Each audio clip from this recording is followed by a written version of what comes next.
Because it's Friday, you ain't got no job, and you ain't got shit to do.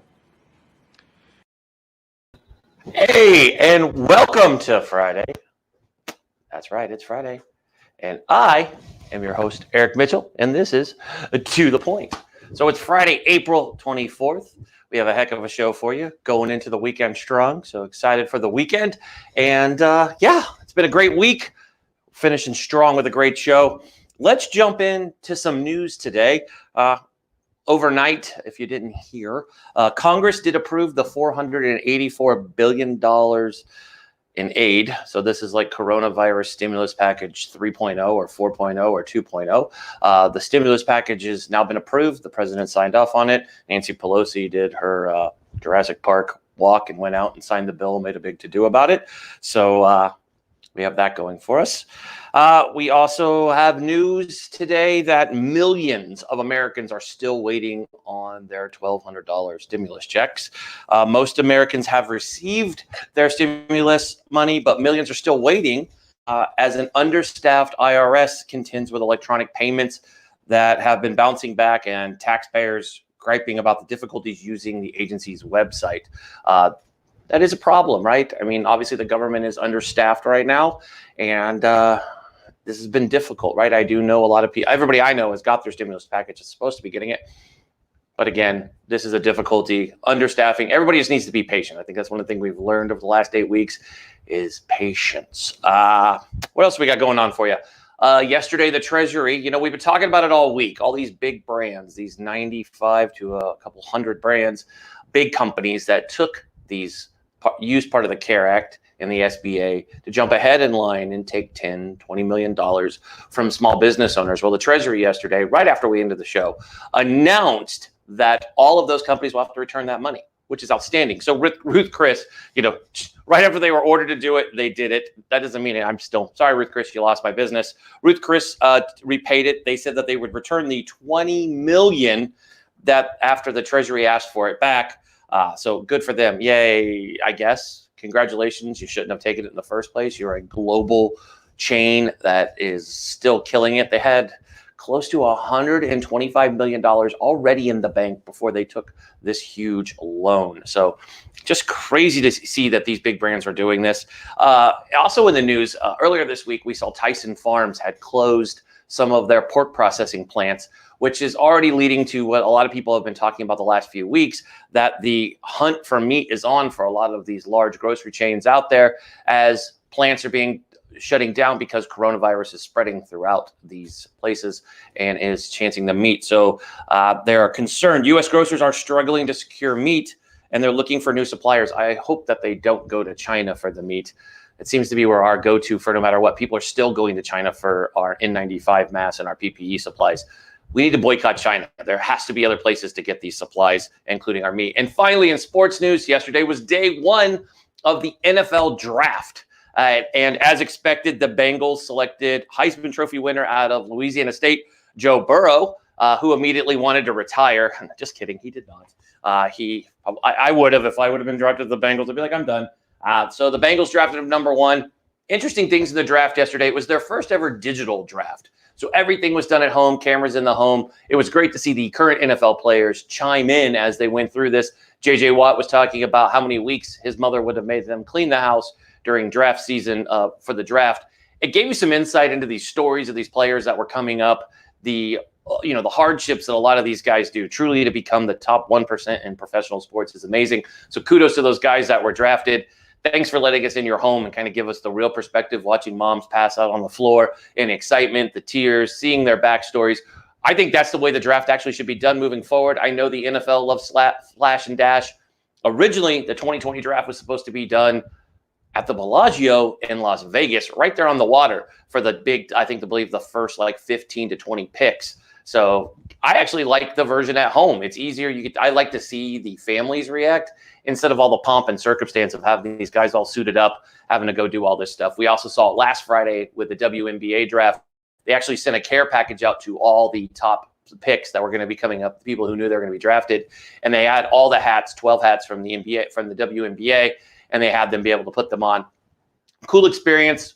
we're learning this new lifestyle that we're going through. So it's very interesting. Great to see the NFL doing this. The NFL most likely actually will have their season while we, kind of wait to see where we're going as we're reopening the economy. We're talking about it. We see a lot of infighting going on. It is odd, and we'll talk about this before we bring on our guest, but if you look over in the middle of the Pacific, two countries that are just killing it, New Zealand and Australia, they've all but taken care of the coronavirus because they put politics aside and just did their job. And they were honest about it, and they took straight numbers and said, this is what we're going to do. We're going to do this for a short amount of time, so it's going to let us do this. They're actually reopening their economy, and they're doing it on a broad scale. Yes, they also decided they're not going to travel for a number of months abroad, which is another great idea, but they're at least opening their economy up and not losing money. I wish America would take some tips from our friends down south. That yes, that is the way that we're supposed to do it. Put politics aside, quit pointing fingers and blaming everything. I think the true problem here, and I think as Americans we can agree on this, is the coronavirus happened during the 2020 presidential election season. And we're left again with two candidates that you kind of go, oh my God, which one do I like? You have one who doesn't even know who the hell he is, and the other one loves himself more than Mark Cuban, which is hard to believe because I thought Mark Cuban loved more than anything else was Mark Cuban. But seriously, I wish I wish I wasn't kidding, but I'm dead serious. Sometimes I think the president needs a day off and let the scientists kind of lead the way on these press conferences. I'd love to get some of their insight in what's going on. But speaking of scientists and wicked smart people, as always on our show, we bring you the best of the best, the top of the top, the cream of the crop. Well, basically all the guests are smarter than me. So Mom, I did it. You always told me to make sure that I'm never the smartest guy in the room. So I have a show that guarantees it. And our first guest, he's a PhD, so you can't get much smarter than that. He's an amazing human being. I've had the honor to chat with him a number of times. You've on Newsmax TV, KTLA. He's been everywhere, owns an amazing fitness company. He's going to come on. We're going to talk about those doldrums of being stuck in your home and not having the excuse to work out, right? Fitness is very important in your lifestyle. He has an amazing plan that professional athletes are using. So I'm going to bring to the show a little earlier than normal, but we're going to bring our guest on. Dr. John Jaquish is going to be joining us right now. John. Derek, how you doing? Another day. It's Friday. Living, just another great day. Watched the NFL draft yesterday. So how you doing? Fantastic. I caught the tail end of that draft. The Bengals. It's tough, right? It's like going to the Browns. You're just like, great. Well, you never know. You never know. And the Niners, I'm a Niner fan, so they went with a weird pick. We didn't get a wide receiver again. Went with another lineman. That's what the Niners do. They just want to frustrate me. But let's jump into you, John. I was just reading an article that was, I believe, in the New York Post, and they were talking about these athletes. And I know you work with a number of professional athletes, but they're talking about a lot of athletes, so it kind of doesn't mean me. But this also means we also all like to work out. Clearly, from looking at you work out just a touch. Probably more than most people. Just a little bit. Look like you work just a little bit. But these athletes are talking about how hard it is to work out at home.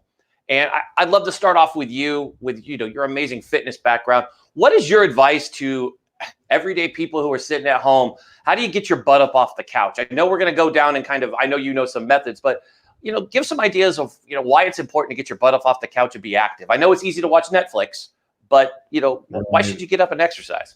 Yeah, number one, it's just holding yourself accountable. At the end of the day, do you want to be proud of your day, or do you want to not? You want to be ashamed of your day. So you sat on the couch all day long and ate junk food. You're not going to be proud of yourself at the end of the day. So what do you want to say about yourself when you go to bed at night? I think is something that I've always done. Ultimately, there's some days you just don't feel like you want to work out. And probably most days for most people, especially like for me, it's been years that I've been exercising regularly, and you don't want to look at yourself and say I didn't do it. You want to say I'm proud because I did. That's great advice. I mean, so let me hop back here. Cool. I'm playing with all these cool little buttons here. Running TV. The major networks make this look easy. It's actually quite fun to do. But that's good that you bring that up. So let's kind of dive into your backstory real fast. So You built a device. You have several patents. How many do you have in total? Over 300 worldwide. Oh, 300. Just 300 worldwide, PhD. A lot of them are in the medical device space. I developed a medical device. Now, you got into that because of your mother, correct? Right. My mother was diagnosed with osteoporosis, so I engineered a device that would emulate high impact without the risks of high impact. And clinically, high impact, there's hundreds of studies that show that high impact has the greatest effect on bone, also has the highest incidence of injury and fracture. This is why, like gymnasts, they take a lot of impact. They retire on average at age 19, but they have incredible bone density. So we needed the benefit without the risk. I developed a device that delivered exactly that, and its results outperform any pharmaceutical that's ever been trialed. And so while we're sitting here, we're talking about your device. I'm pretty good with some video, so let's show the folks what we're talking about. You have an amazing video. So I went and I snagged this, and you're in it, and other people. I hope you got the right one. I hope I did. I don't know. Yeah. This looked like a home movie. I don't know.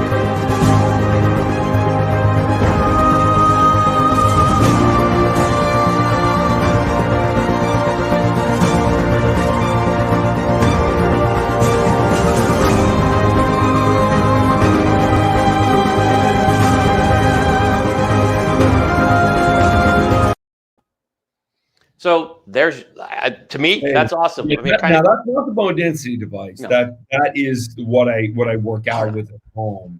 And I put the wrong thing, but I mean, it kind of leads into where we're going to go with this. It does.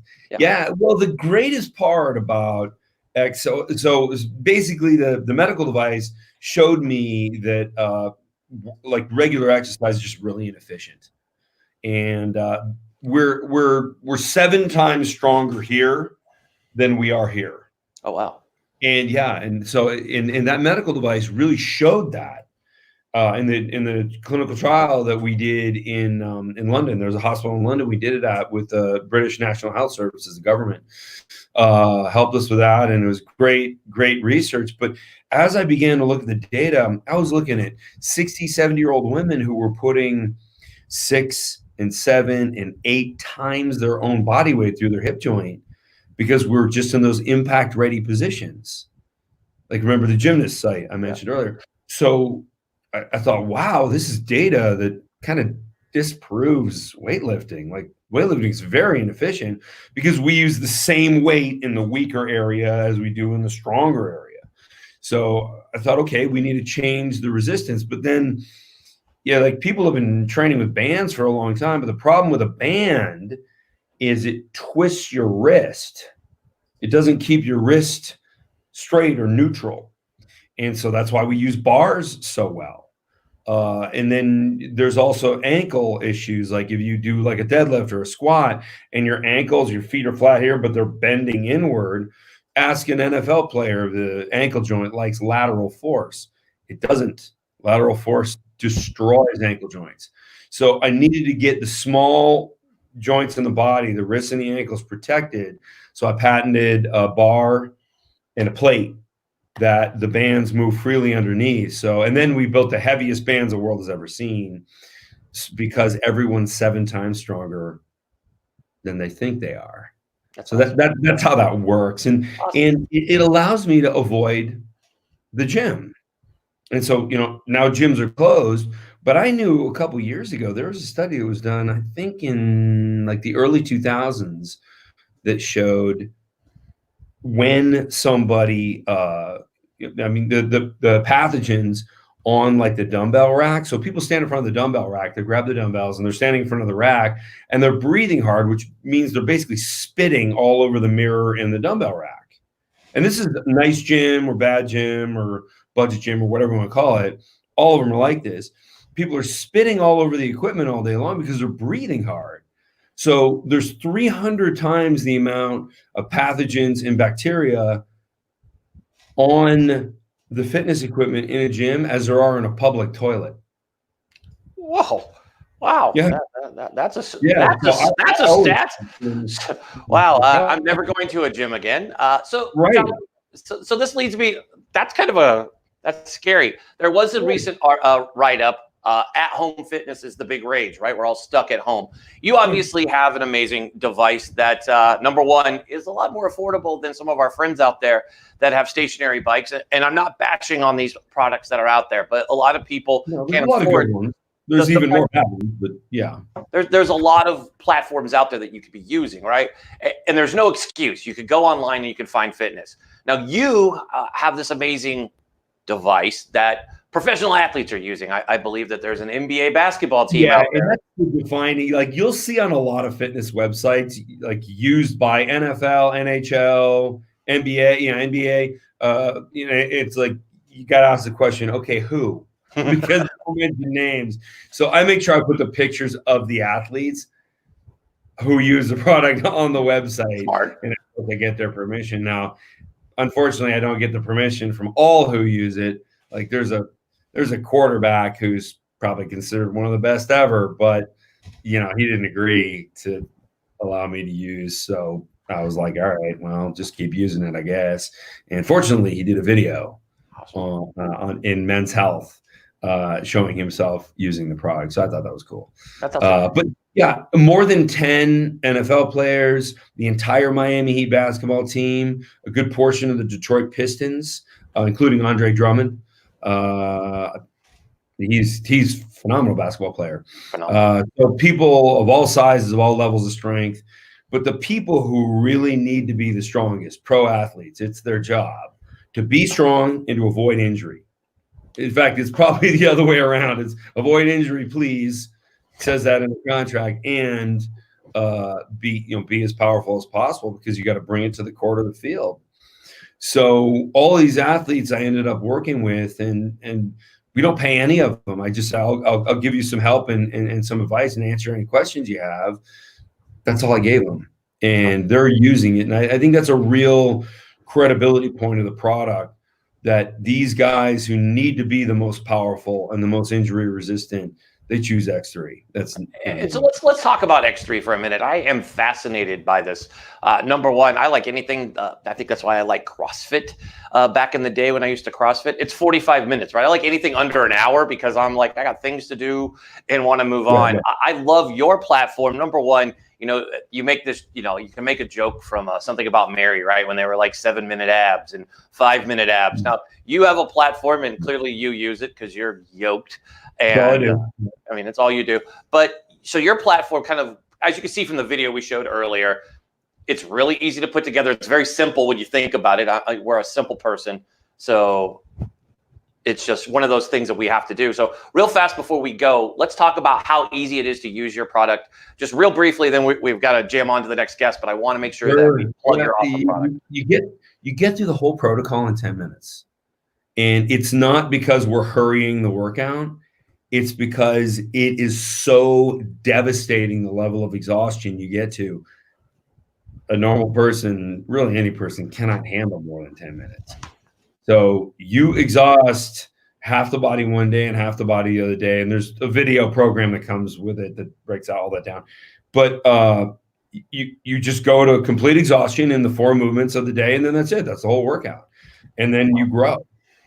Awesome. So before you go, like I do with everybody who comes on to the point, plug away. Here's your chance. So how can folks find out more, check out your product, order it so they can work out at home and get big like you?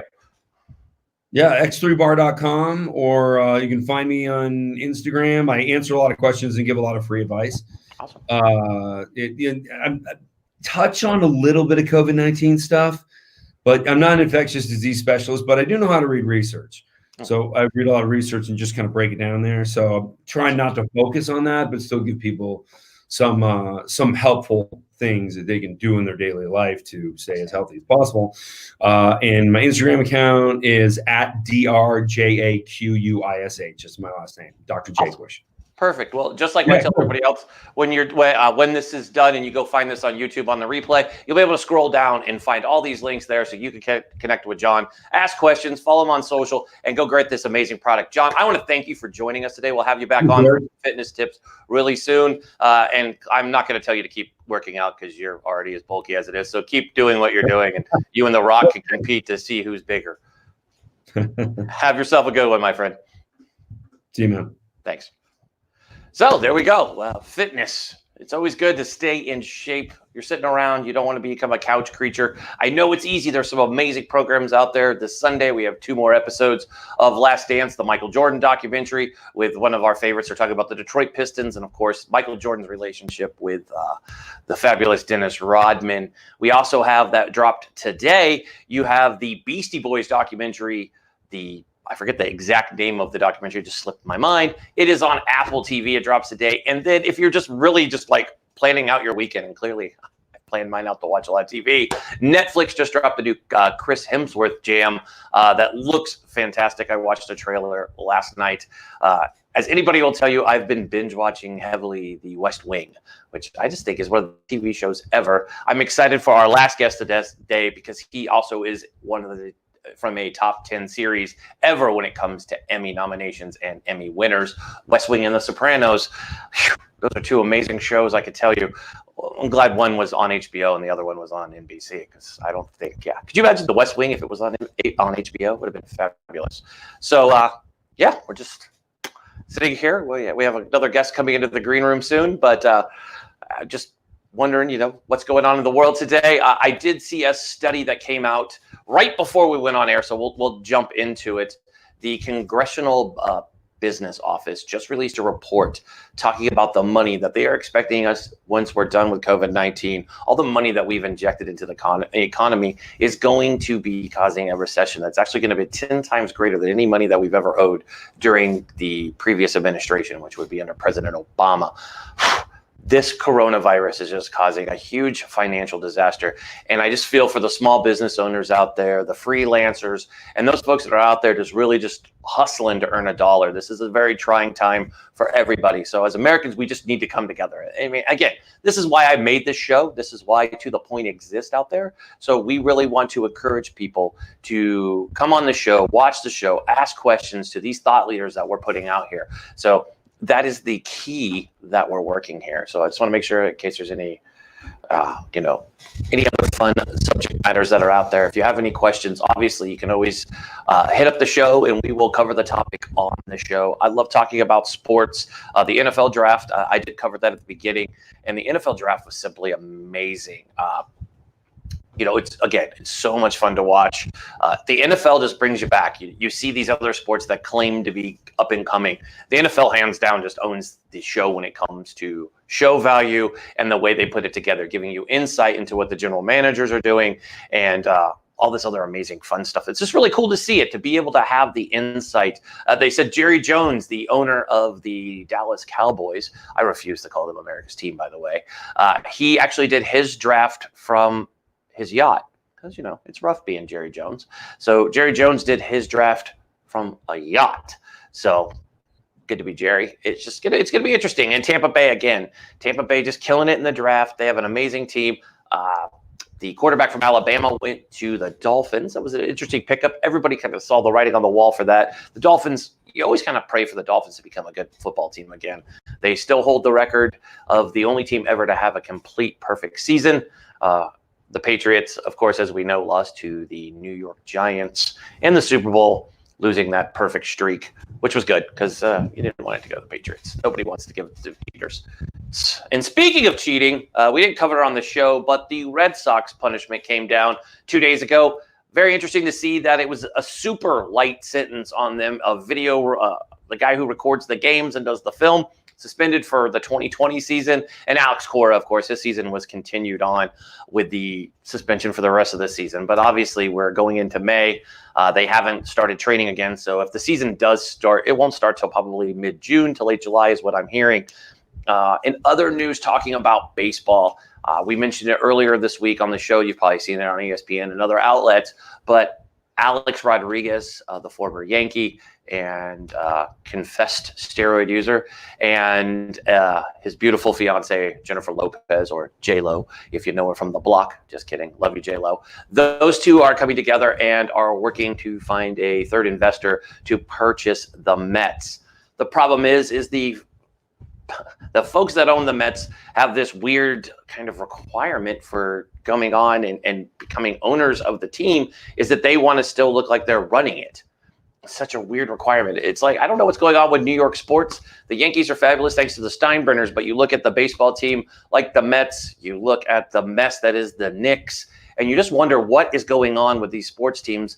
Yesterday, I kidded around with a good friend of mine, John Tobacco, on his show. We were talking about if you could just put some of the teams, the Rangers, the Knicks, and the Mets together and get the same ownership and actually get people who actually care about the fans, that would be an interesting thing. What else do I have for you guys?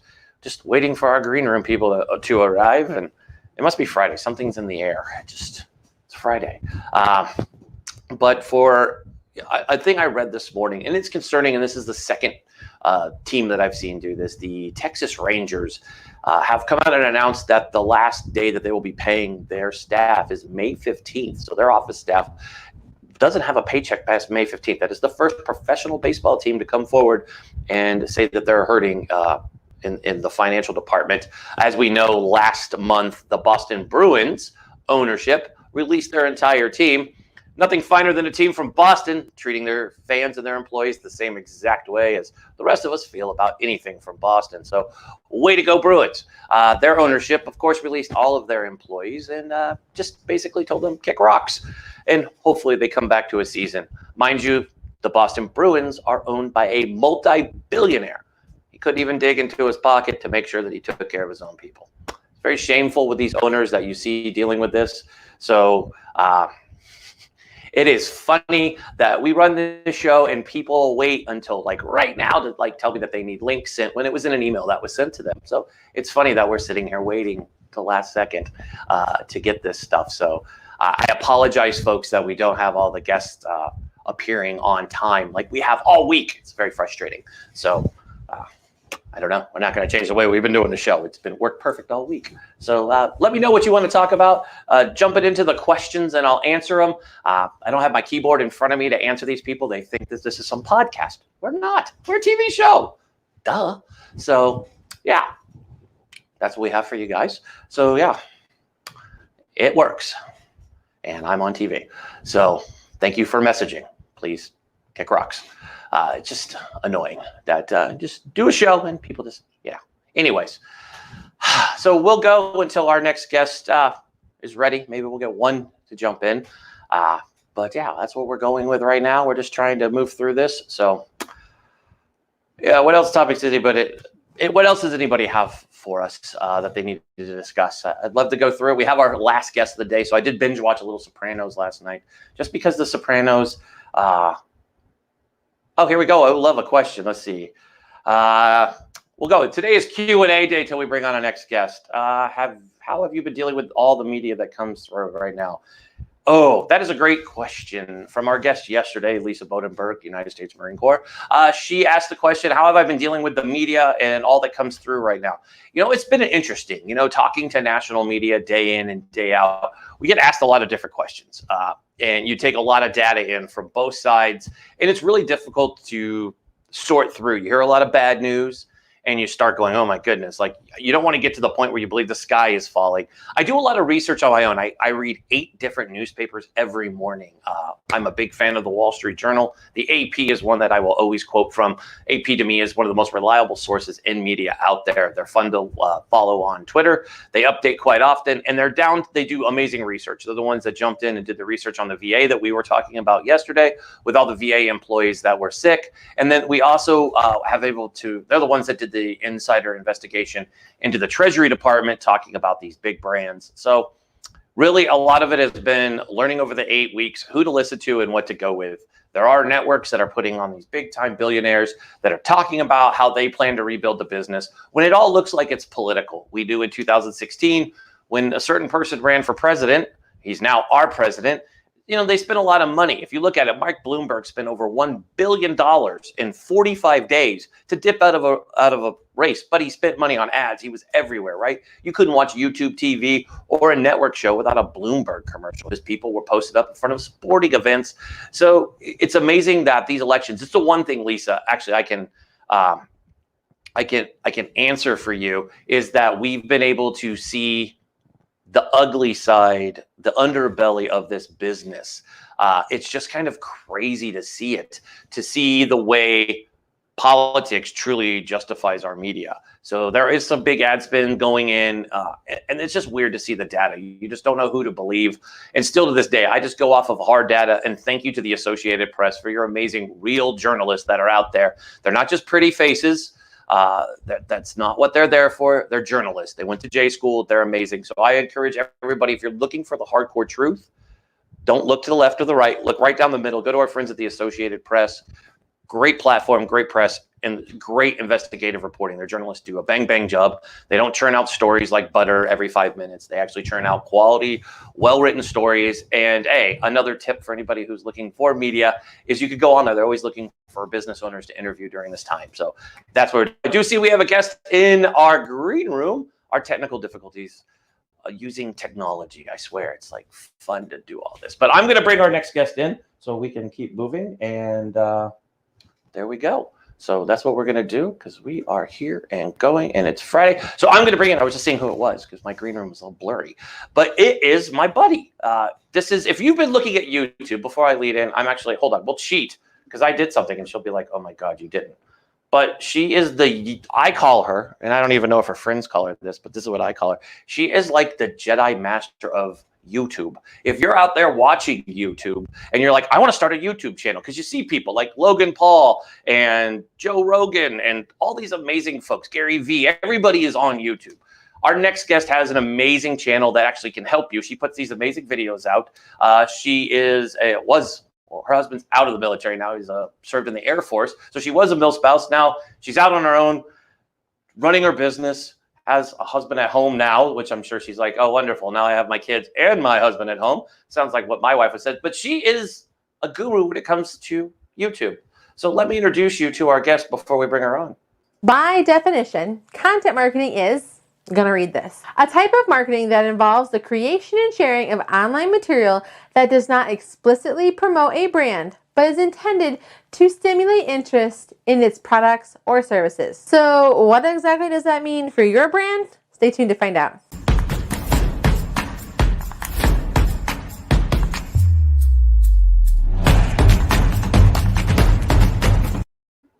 So let's bring in our guest, Desiree Martinez. How are you doing today? Oh, I would say, yay, it's Friday, but I feel like every day is Groundhog's Day right now. So It's like I would say it's like a long Sunday. It always feels like, oh, it's tomorrow. I mean, that's the way we look at it. It's kind of weird. It does. It feels like you don't know what day it is. I always kid when I start the show. I say the date and the day just so I know what it is, not for everybody else. Maybe they need it, so it's always good. I'm like, oh, it's Friday. Hey, it's kind of nice. I like Fridays. Yeah, Mondays are Mondays, but Mondays don't feel as Monday anymore because you kind of leave Sunday and you're like, oh, tomorrow's like work. I did, funny story, and I'll tell you, you're a mom with kids, so you'll love this one. Lucy looks at me this morning. We were having breakfast. It was just the two of us. It was a quiet morning. I said, why are the kids not up yet? She goes, they're off of school today. And I was like, what do you mean they're off of school? She goes, yeah, today's the day off. They had a scheduled calendar day off. I'm like, they were off for like 4 weeks without school. One of them was spring break, so you have another 3. I'm like, they really needed, the teachers needed today? Really? But hey, this is what we're doing with everybody's in a Zoom call. I've said it all week. I know you sit in Zoom calls. I sit in Zoom calls. Everybody listening probably sits in Zoom calls. But to hear my children talk about being in Zoom calls, it's fun to hear. Now it's like table discussion. So how'd your Zoom call go today? Great, Jen. How'd yours go? Our Zoom calls with our kids, because my kids are 4 and 6, so it's like preschool and kindergarten. It's just as much organized chaos as you can expect with like 30 kids on a screen who are just like saying hi and being silly. Like it's weird times, but I think that we're finally like all adapting and just kind of dealing with it and just trying to figure out, okay, what do we do next? Oh, it's crazy. So let's jump into this. Now you're my go-to for YouTube. You actually helped us with the platform that we're on for this show, StreamYard. I'll plug you guys because you guys are awesome. You are, and you've taught me the Jedi ways. I'm still very much a Padawan learner when it comes to YouTube. But you are one of those people who actually, did you just run yourself?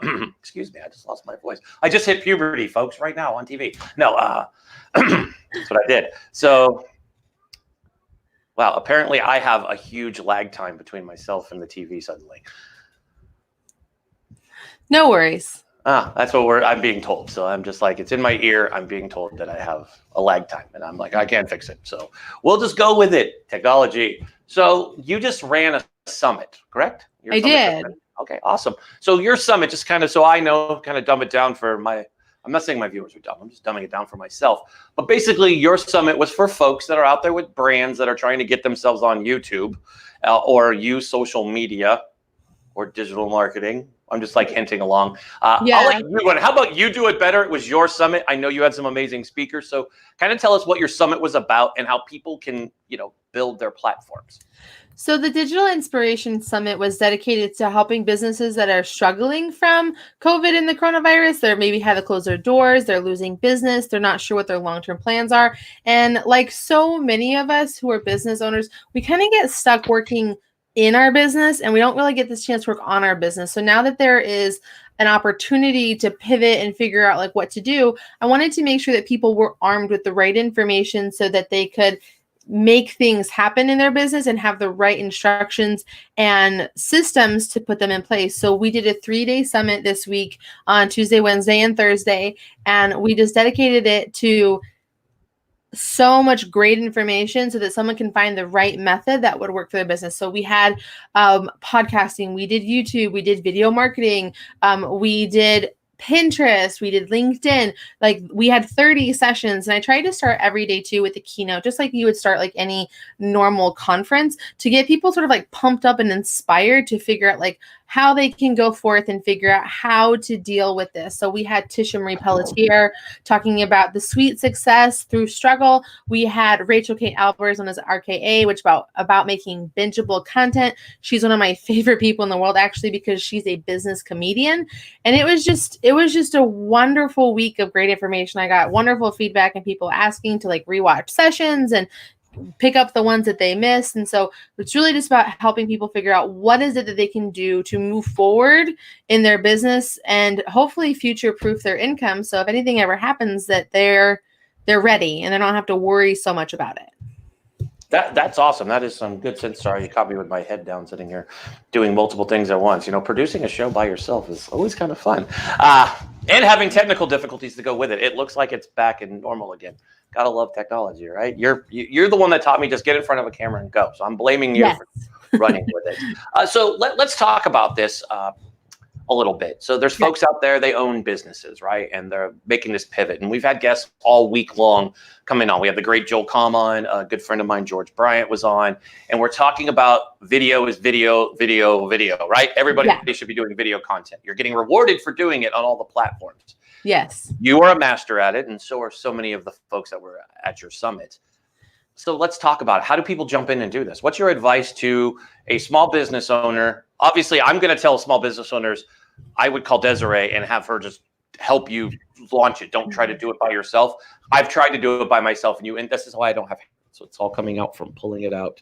So it's a daily calming Eric down from the ledge to get him to understand that the number one rule of YouTube is patience.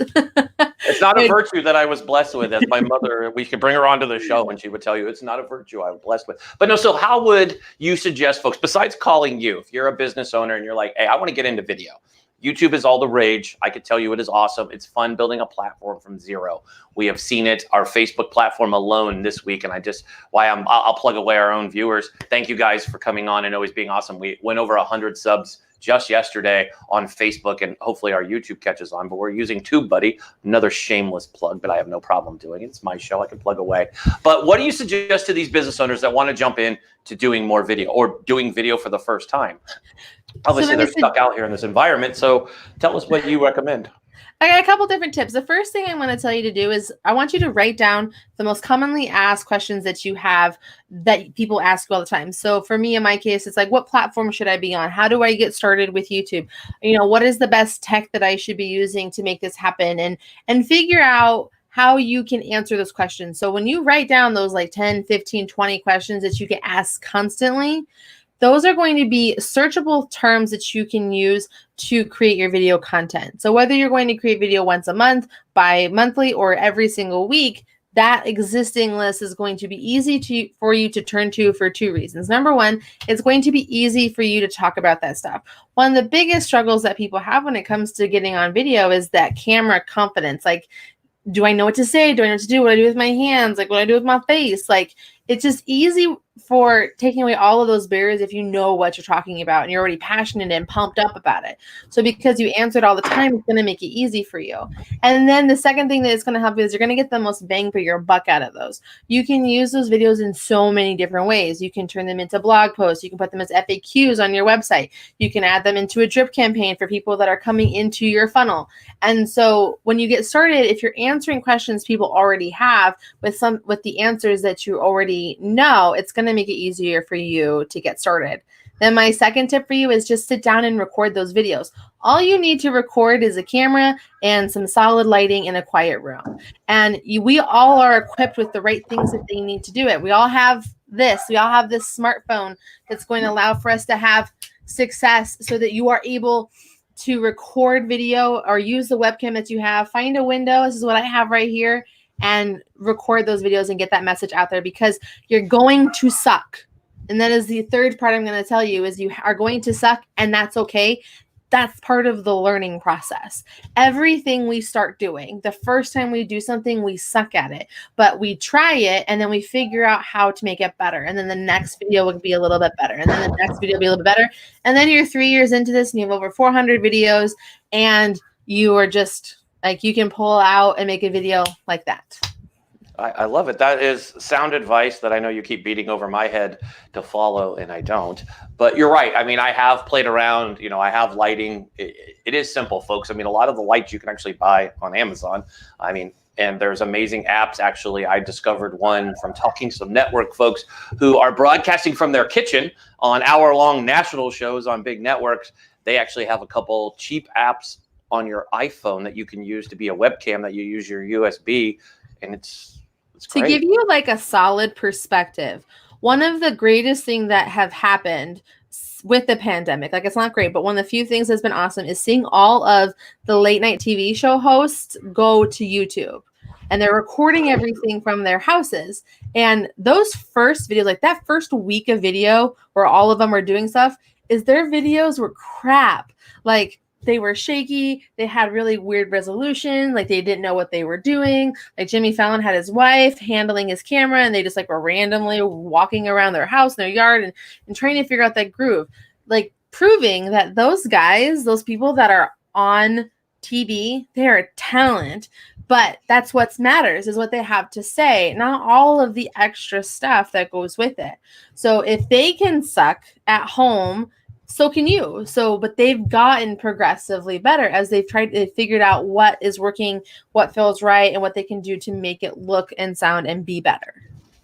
I love that you brought that up, because that is one of my favorite points. I have been telling people, look at Fallon, even look at Saturday Night Live, right? They did that digital edition with Tom Hanks in his kitchen. That was awesome, because watching people and not have to worry about your backdrop and get all fancy with a set. You know, Joel was on Monday, and Joel Comp, you got to love the guy. And he was showing his green screen, and he took it away, and all of a sudden it was in his big room, right? You're just like, Joel's the master of using digital iceware. He knows everything.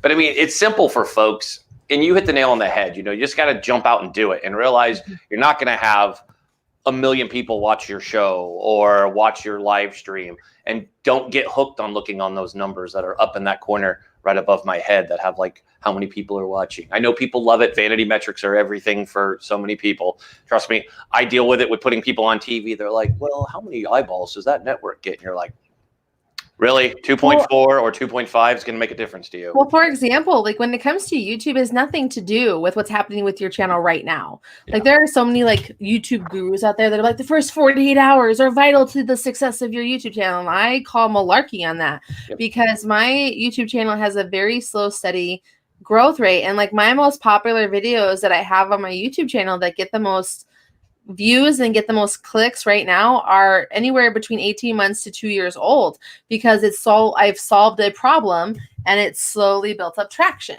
And so, and this isn't just me being special. Like, I'm part of multiple YouTube communities, and I have my own with the women of YouTube, and everyone is saying this. And so that's why YouTube is such a long game and requires so much patience, because based on what you are giving value through and the problems you're solving and how you're being found in search will determine like the longevity of what you have going on.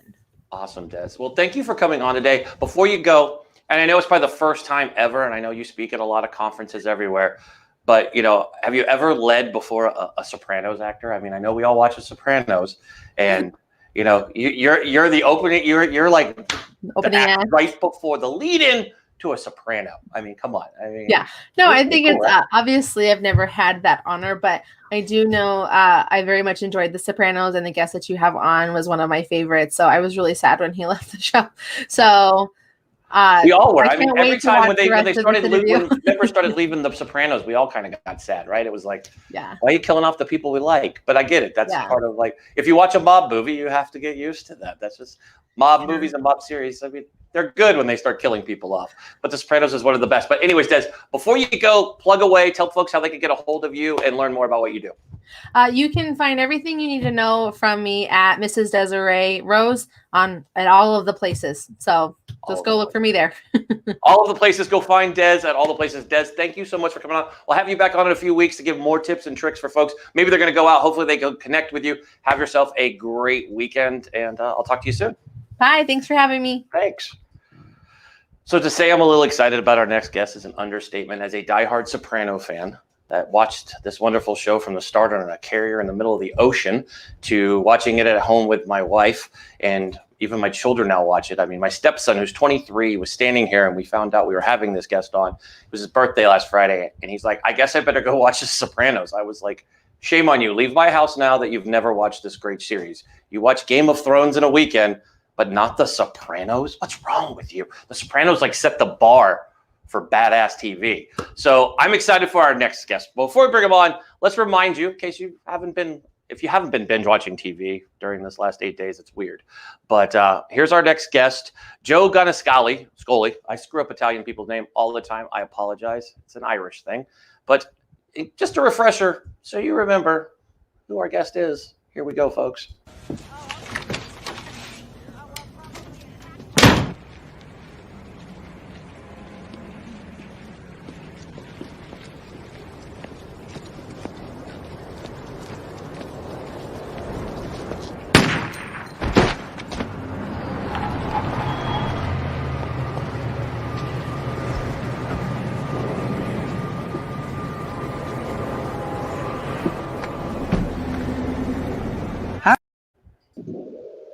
Joe, welcome to the show, my friend.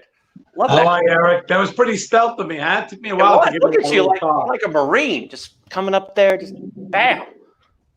I should have blacked out and did with a vertical insert. You should have just rappelled in and just gone out. I mean, the car slowly rolling up and leaving. But great scene. I mean, you're a phenomenal actor. The Sopranos, like I said before, I try not to act like a fanboy, but absolutely love that show. As a veteran, obviously, we all know that, Tony and the great actor that played Tony was a huge advocate for veterans. And even you, I mean, you've done some amazing things for your community since The Sopranos. I just read an amazing article about you donating food to folks. It's fabulous, man. It's great to see folks do that. But we got to talk about The Sopranos. Yeah. Well, it's a Sopranos. What was it like being on this amazing show? I mean, you guys are one of the top 10 ever shows with Emmy Awards. And I mean, just a fabulous cast. So kind of tell us what it was like being on such an amazing show. Well, at the beginning, really, no one really knew what we were part of until I'd say toward the end of the first season, and definitely going into the second, where everybody was buzzing talking about it, especially my friends. And it's like being part of history. 27 Yankees, the 85 Bears. You're part of something special. And the hardest challenges are hoping that you could make it to the next episode without getting killed. So that's always, I lasted 41 episodes at 39. The thing about it, me, Eric, is that I was the only one to play two different roles, two different characters. From the first season, the bakery scene, I played Gino in a bakery trying to get my bread when Michael shoots the clerk in the foot, like a little homage to Goodfellas. And he throws me out of the bakery. And he brought me back as Vito, which was pretty cool. That was unique, right? It's now you see TV shows starting to do that, right? You've seen some great shows later down the line, like Sons of Anarchy and others, kind of bring folks back from season 1 where they were just kind of, I don't know, I don't want to say it's like a throwaway scene, but like they were just in the scene and you're like, wasn't he? I mean, I even noticed that. I've been watching, I said this before you came on, we've been binge watching, besides The Sopranos, we've been binge watching The West Wing, which I think is a fabulous show. Amazing actors, right? But you see like season 1, somebody's just kind of in the background, and all of a sudden 4 seasons later, and I'm like, you know who started that? It all kind of goes back to, I mean, you guys led the way. If you think about The Sopranos, utter violence. I mean, come on. I mean, you guys led. I mean, come on. It was, and you're right. Every week you were like, who the hell's going to die? Is it going to be somebody we like? Because they kept bringing on big names and big faces, and you were a boss, right? So you're kind of like, who are these guys going to kill? You're always wondering who's getting whacked, especially as we went further into the seasons and kept going episode after episode. You were just, and those last few episodes, I mean, what was it like when you signed up? Let's ask that question. It's a big one that a lot of people wanted me to ask you. What was it like being done? Like your final scene, you're done, and knowing that you're going to be there. Of course, it's just sad, you know, you want to last until the end, but it is a mob show. So, you know, that week to week, it's very iffy. Considering what I had done, you know, I was on walking the plank, so to speak. But I try to talk David out of it. I've lasted to maybe the 11th episode of the first part of the last season, because there was 2 parts, A and B. And all said and done, I had a good run. And, you know, what made it even more was when they brought me back as Vito, I got to kill Jackie Jr., which was a big thing. But I had the idea of making my character gay from a book I was reading about a mobster that was. And I said, look, brought it to the attention of the writers. I said, this would be interesting. I don't think, you know, it's never been done, especially in a mob show. And thank God they went with it, changed my life. And, of course, it was, for me, it was show that I could act. I mean, because being a knock-around, you know, mob type, I'm from Brooklyn. I see those guys, you know, growing up. So that was kind of easy. But doing what I did, you know, took a little cojones, no pun intended. I did love it, and you did have the best. You did get to knock off the guy that everybody wanted knocked off. Come on, I mean, if you want to talk about a guy who needed to be knocked off, well, all the guys did, not the girls. Yeah. But anyways, let me ask you this, and 2 questions, and I promise I'll let you go for the weekend. But here's my question for you: growing up in Brooklyn, right? You're an Italian guy. Being an actor is obviously different than, of course, your friends on the other side who could be part of organized crime, right? So. You ever run into any of those guys? Just out of curiosity, did they come up to you and like, hey, you did a good job, you're accurate? I mean, how do they feel, right? You did have this controversial side of you.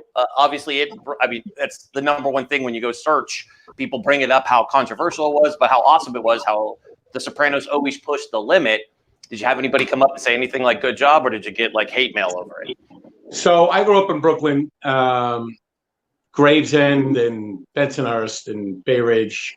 I was a chef before an actor, and I had very popular restaurants where it was very busy, big girl hangout. Wherever there's girls, there's, you know, mob guys.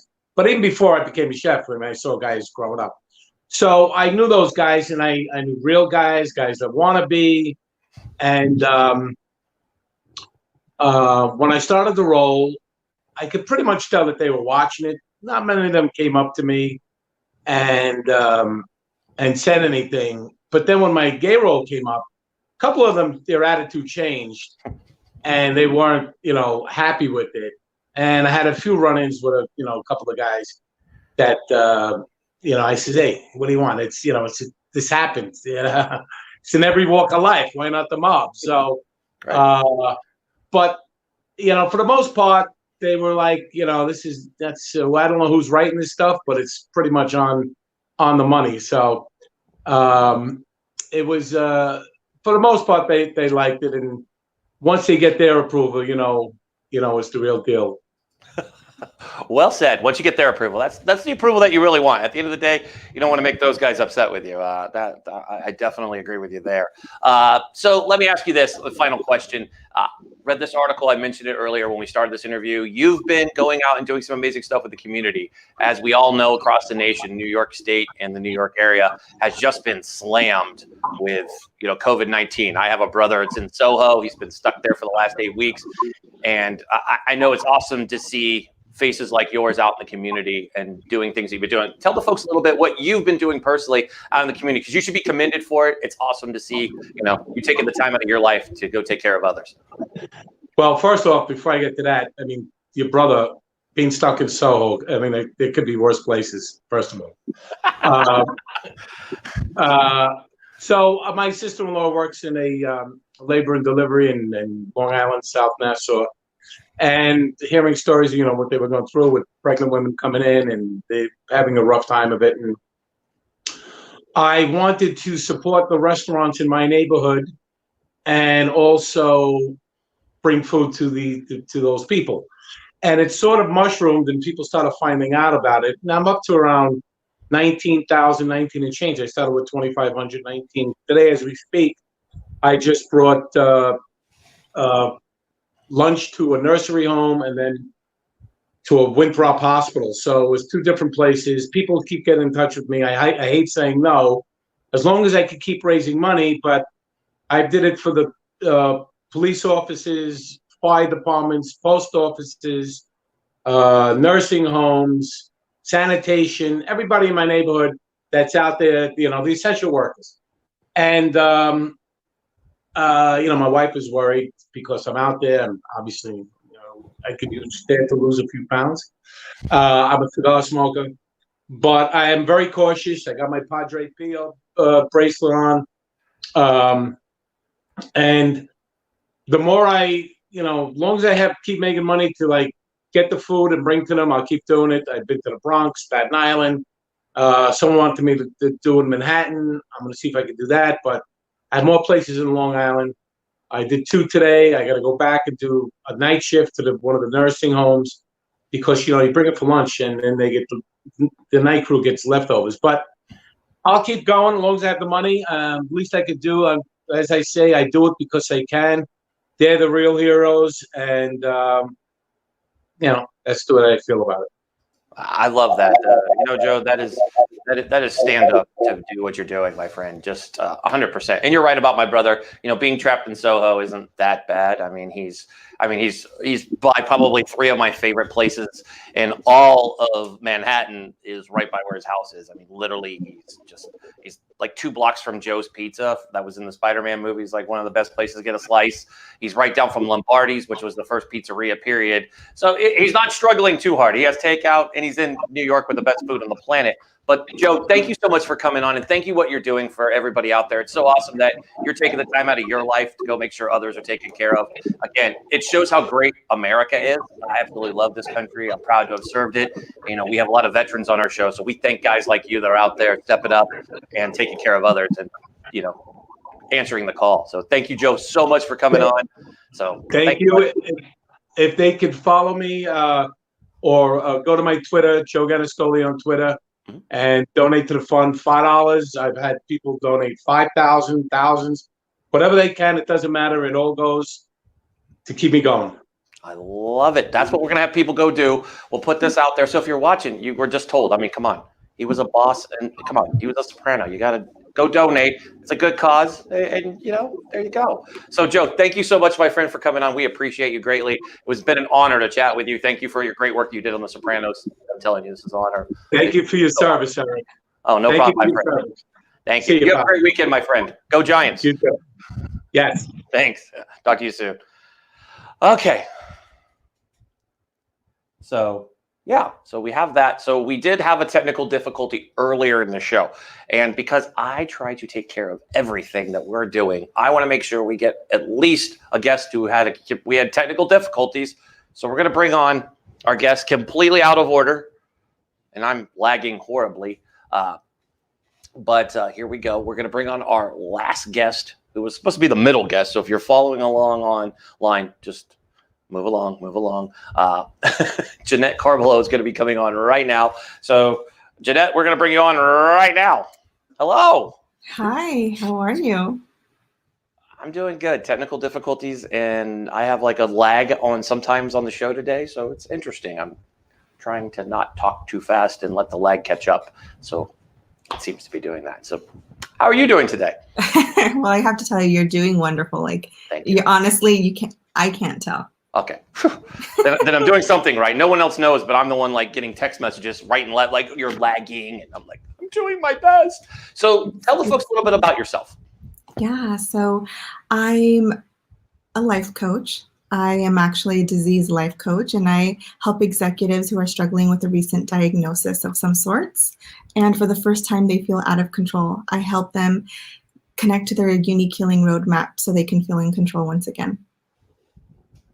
Oh, awesome. That is solid. I love that. So what have you been dealing with, hold on, I'm moving things around here. Boom. So let's talk about, obviously we're in the middle of coronavirus, right? We've been dealing with this for what feels like 783 days. It's only been 8 weeks. But what are you telling folks as a life coach? Obviously, you're probably hearing a lot of, people suffering through depression. I've seen a lot of the networks today. We got a lot of requests for people who want to talk about what they're going through, being stuck in their home, how it's wearing them down. I was in the military, so kind of isolation is something we're used to. We mentally can get over these things, but obviously for a lot of people, being stuck and not going somewhere weighs down on them. What advice are you giving to folks that you're working with on how to keep a positive spin on what's going on in the world and in their own life? Yeah, so thank you. I want to talk about, I guess, somebody from the armed services. Have you heard of the book In Love and War? Yes. So Admiral Stockdale has this paradox that he kind of put together after he served in the Vietnam War. I promise I have a point to connecting this to Corona, and it's considered the stockpile paradox, which is about confronting the very brutal facts of what is true, having a wavering faith that things will work out. So I always, and what he talks about is don't really say everything will be fine, come September, December, January, because as he noticed, the optimists were the ones that actually perished. Wow. I like that. That's how it should be. I mean, it's just, it's funny you bring up the military talking about, Vietnam and the coronavirus, and they are. I mean, we're hearing the reference to the battlefield quite often, front line, and it's different, right? A lot of people, doctors are our frontline warriors over this, right? This is an invisible enemy, and it's good that we have folks like you out there that are helping, coach people along. So if somebody, so what is an ideal, client for you, or how do you help folks?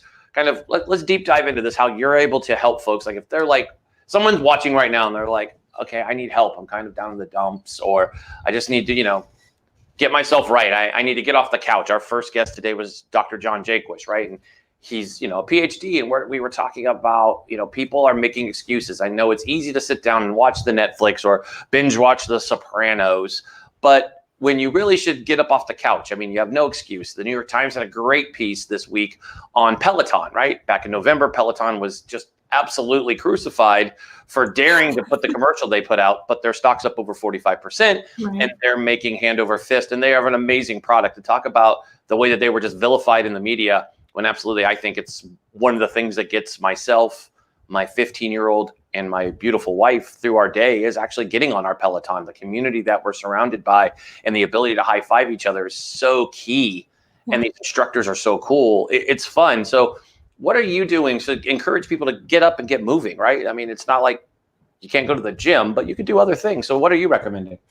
Well, you mentioned at the beginning of today's show, which was watching the draft and really celebrating the little wins. So whether it's a high five and a Peloton, whether it's, crossing one thing off of your to-do list, in addition to really taking this time to set this ultimate wellness vision for you and your family. What do you want to have achieved by the end of the coronavirus or the lockdown?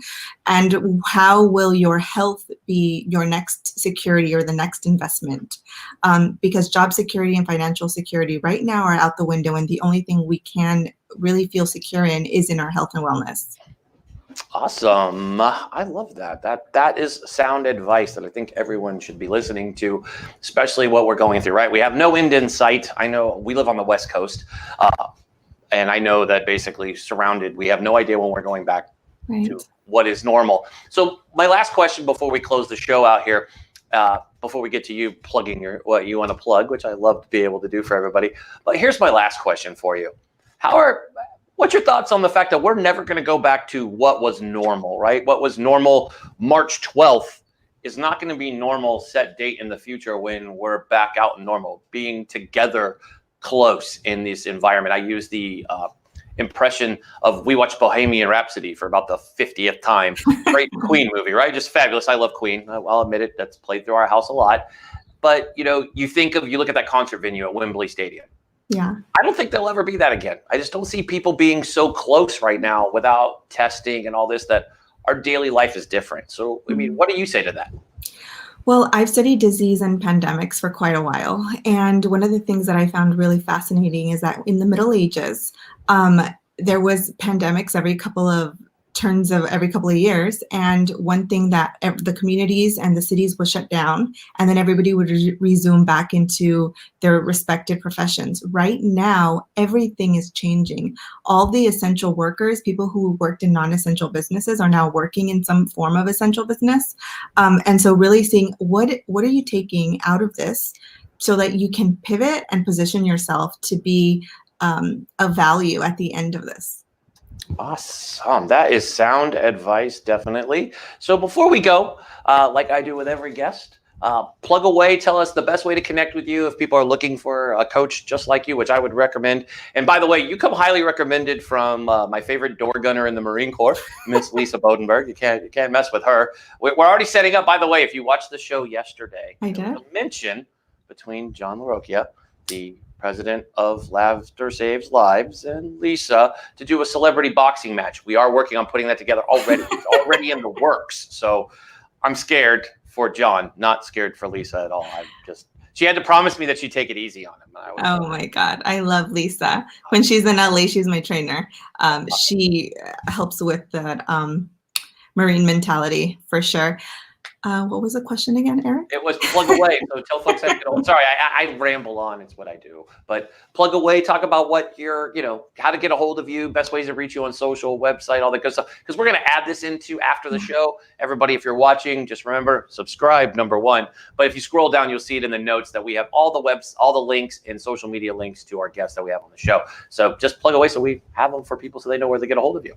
Yeah. So as I mentioned, I do help executives. And right now, not just disease, but pandemics. And if they're feeling really uneasy and unsafe, I'm cultivating this roadmap for them so that they can position themselves, their business, their industry, and their employees to really be able to step forward. So I do have a grant right now for 7 corporations that have furloughed or laid off more than 50% of their workforce in order to help them really strategize, feel in control, and get ready for that murky water that might be coming around the corner after this.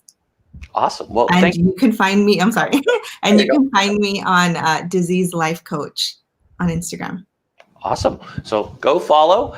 We want to thank you, Jeanette, for joining us today. Sorry about the technical difficulties. Gotta love live anything. It's just always got to roll with the punches. But it's good to see teamwork made the dream work, because I'm reading in notes here that Des helped you out. So see, this is how this all works. Everybody works together. I love it. I love it when we all come together and help each other virtually. So thank you again for coming on the show today. Greatly appreciate you coming on. Have yourself a good weekend. We'll have you on really soon. Thank you. Bye-bye. Thanks. Bye. That's a wrap, folks. Put a bow on this thing and call it done. Got a good show for you coming up next week. We're going to be talking sports.